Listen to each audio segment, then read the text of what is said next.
Texas in the Great Depression, 1929 to 1941. The economic crisis of the 1930s revealed serious weaknesses in the U.S. economy. Herbert Hoover was hampered by the concept of limited power in the economic matters, so it was up to local governments and charities to provide temporary relief. Texas was not immune to the rock bottom market agricultural prices, unequally distributed resources, and struggling railroad, textile, and coal industries impacting the nation. The Great Depression impacted regions and states in distinct ways. All Texas cities instituted austerity programs, fired married women, cut teacher salaries, reduced appropriations for public education, eliminated some urban services, and froze employee salaries. Some cities took even stronger measures. To conserve resources for deserving whites, Houston refused to provide relief to blacks and Mexicans.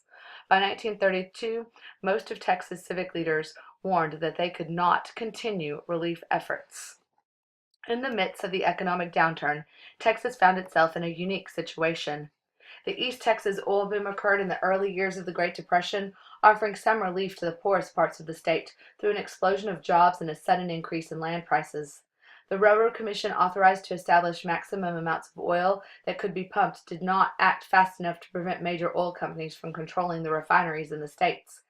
As a result, the price of oil dropped considerably. Nonetheless, a handful of Texas oilmen amassed enormous fortunes during this time. Sterling's 2 terms as governor were marked by hostility over the hot oil issue and heightened economic distress that significantly impacted small and marginal farmers in the North and East Texas. Both state and federal governments attempted to control the marketing of cotton in order to keep it off the market until prices stabilized, but national and state opposition surfaced. Shippers, merchants, ginners, and manufacturers would also be impacted negatively. Sterling called a special legislation session in September of 1931. Huey P. Long's Drop a Crop plan, proposed as an earlier governor's conference, was rejected as having too significant an impact on Texas' extensive production. This legislature did, however, limit cotton acreage in 1932 to 30% of that cultivated in 1931. Only 3 other southern states passed similar acts. Miriam Ma Ferguson challenged Sterling for the Democratic nomination in 1932. Although Sterling asserted that fraudulent election returns had ensured Ferguson's nomination, she easily defeated the Republican nominee in the general election based on strong support in East Texas. Her second administration coincided with Franklin D. Roosevelt's first 2 years as president. As Ferguson took office, Texas faced a $14 million debt, lacking resources to meet the crisis. Ferguson endorsed early New Deal legislation, including federal control of price of oil. The governor, uh, the Texas Relief Commission, to distribute funds from the Reconstruction Finance Corporation, assertive national action would soon prevail, complicating any local actions. Unfortunately, charges of corruption surfaced once again. Critics charged an overall disdain for the law and ordered, as seen in Ferguson's previous policy of generously pardoning convicts and her dismissal of 44 rangers to replace them with men of dubious character. Establishing a venue for political patronage, she created a new special ranger commission, uh, and distributed to 2,344 men. Texas held significant position in Roosevelt's administration, as they had in Woodrow Wilson's. Franklin Roosevelt won the Southern vote with a Texan as his running mate, John Nance Garner, former Speaker of the House of Representatives. Although Garner eventually broke with FDR, he remained a lifelong Democrat. Even more influential than Garner was Jesse H. Jones of Houston as head of the Reconstruction Finance Corporation and other economic posts until 1945. Under Jones's stewardship, the role of RFC changed. It now loaned money to banks and bought up their preferred stock to establish more stable banks. The Federal Reserve System controlled interest rates, and government regulations separated investments and commercial banking. Public confidence was restored, and finally, stability ensued. Other ardent New Dealers included Maury Maverick, administrator of one of the wartime mobilization agencies, Wright Patman, progressive reformer, and Lyndon B. Johnson, youngest New Deal state agency head of the National Youth Administration. Although a vigorous opponent of the New Deal, Martin Dies of Orange headed the House Un-American Activities Committee. The National Recovery Administration price codes affected Texas primarily as applied to hot oil production. More important to Texans were the minimum wage standards and the guaranteed right to collective bargaining. Even though labor unionization never gained great strength in the state, the Congress of Industrial Organization organized among the Gulf Coast refineries and defense industries in spite of the anti-union bias. The modern Texas infrastructure began with the Public Works Administration, but thousands more found employment in the Works Progress Administration. FDR's favorite New Deal program, the Civilian Conservation Corps, provided full-time jobs in restoration, flood and erosion control, building of public structures, and sewage and water treatment systems. A youthful Lyndon Baines Johnson headed the National Youth Administration, which provided part-time jobs to needy high school, undergraduate, and graduate students. The majority of NYA jobs went to white males, but many Hispanic Texans were hired and substantially fewer African Americans. 89% of Texans voted for FDR in 1932, this even before the New Deal was off the ground. The Agricultural Adjustment Act, AAA, paid subsidies to farmers who took land out of production in order to stabilize farm market prices through government control. Before the AAA was declared unconstitutional in 1936, Texans signed considerably more crop production contracts than their counterparts in other states. Texans promptly complied with the passage of the new AA Act of 1938 by diverting 4 million acres out of production, 3 times that of any other state. Another significant gain was the Rural Electrification Administration, REA, which helped electric cooperatives string power lines to isolated rural areas. The REA was significant in moving Texas farmers into the modern era. Some New Deal programs, however, negatively impacted minorities. The number of African American tenant farmers in Texas decreased by 50% as a result of the farm programs that encouraged taking lands out of production, reducing credit and mechanizing.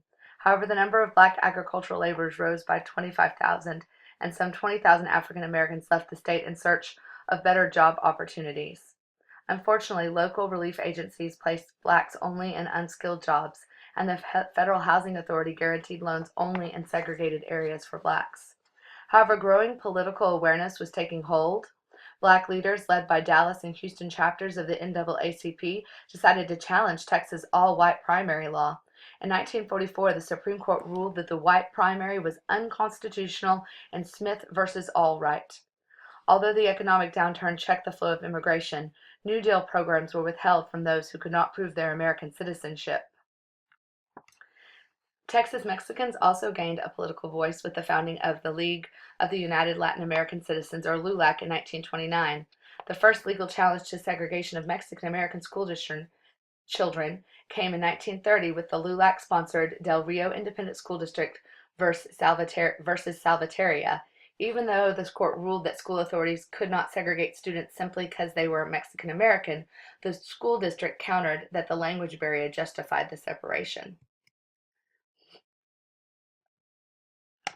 Black Texans celebrated Juneteenth as well as other states and national holidays. Blacks held their own country fairs and rodeos, parades, picnics, and barbecues, and baseball games. In 1920, Andrew Ruby Foster organized the National Negro Baseball League. The best-known black sports hero, Jack Johnson, held the heavyweight boxing crown from 1908 to 1915. Films of his fight, however, were banned by the state legislature, arguing that they might inspire rioting. Blacks also contributed substantially to American music. Some made their name in journalism. Black newspapers flourished for a while in Amarillo, Austin, Beaumont, Calvert, Denison, Fort Worth, Port Arthur, San Antonio, San Angelo, and Waco. Overall, however, substantial progress in African Americans' quest for first-class citizenship was slow due to restricted political participation and little, if any, social or economic influence in a segregated society. Although Mexican Americans maintained their traditional culture, some aspects of their social, cultural, and recreation lives reflected biculturalism. Holidays included several religious holidays, Fiesta Patrias, Cinco de Mayo, and Dia de Septiembre, while at the same time celebrating George Washington's birthday and the 4th of July. Hispanics, too, contributed significantly to Texas' music scene with the sounds of the accordion-based ensemble, the conjunto, and the singing of corridos, ballads that celebrated the mythical legends of Caterino Garza and Gregorio Cortez. Names of early Texas Mexican writers, including Sarah Estelle Ramirez and Jovita Gonzalez, are much more recognizable today than during the 1920s. Women experienced double hardships from the Great Depression, first because the economic downturn hurt everyone, but also because under the New Deal, women encountered gender-based discrimination. In other words, during the hard times, women and minorities were the first to get fired and the last to get rehired, meaning that minority women seeking employment were especially hard hit. Texas officials disapproved of work projects that hired women in non-traditional roles. The WPA officials in the state objected to the employment of married women, justifying their actions on the principle that men, presumably the head of household, ought to be given priority when it came to filling jobs. The private sector abided by similar guidelines. If a husband worked in other than New Deal programs, employers refused to hire his wife or daughters, again on the premise that the position should go to an unemployed father. If women as a group encountered sexism in the job market, Black women further grappled with racism. Mexican American women dealt with the conditions every bit as bad as those afflicting white and Black women. The Great Depression dominated state politics, including the 1935 gubernatorial race in Texas. James V. Allard, firmly identified with the Roosevelt administration, established the Texas Planning Board to guide the legislature in coordinating state efforts with the New Deal relief funds. His major accomplishment was the reorganization of the Texas Rangers and the Highway Department into the Department of Public Safety. Allred's second term was hindered by ever-increasing financial burdens. He called several special sessions of the legislature, but no agreement was reached on the issue of taxes, aid to the elderly, or prohibition. On the national level, conservatives railed over the increasing power of the federal government and the undermining of our traditional American values of self-help and individual responsibility. Liberals, on the other hand, pointed out how much more the federal government could be doing to provide relief for suffering Americans. In order to appease the latter, the Wagner Act, barring unfair labor practices, was permanently implemented in a state that did not favor unionization. Although a civil rights direction was mostly outward show and some New Deal programs imposed racial and ethnic inequities, the Democratic Party gained strength through the South. Mexican Americans remained affiliated with the party, and Blacks executed an almost complete transfer of allegiance from Lincoln's party to FDR's. FDR's court packing scheme of 1936 and an anti-lynching bill in 1937 threatened traditional Southern race relations even more.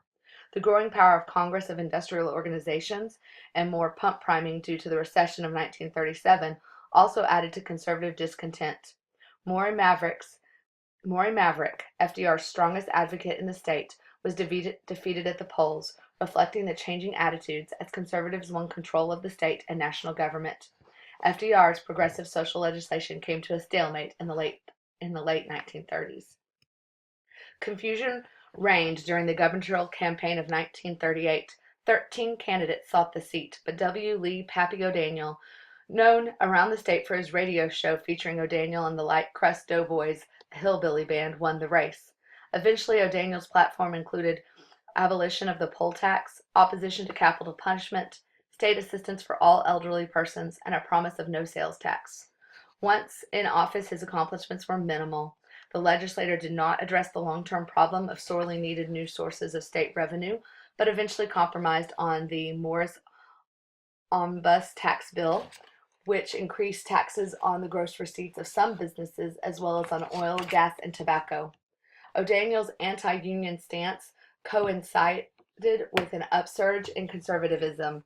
Promising to introduce anti-strike legislation once elected to Congress, O'Daniel ran for congressional seat, opposing in this race the young and dedicated New Dealer Lyndon B. Johnson.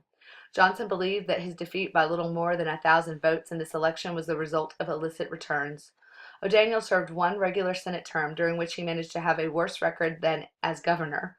Nevertheless, he was a popular figure, carefully cultivating an anti-establishment country bumpkin image and using his camp-meeting campaigns to reinforce voters' perception of him as a good, honest, and down-to-earth man, representing those who had no voice in state politics.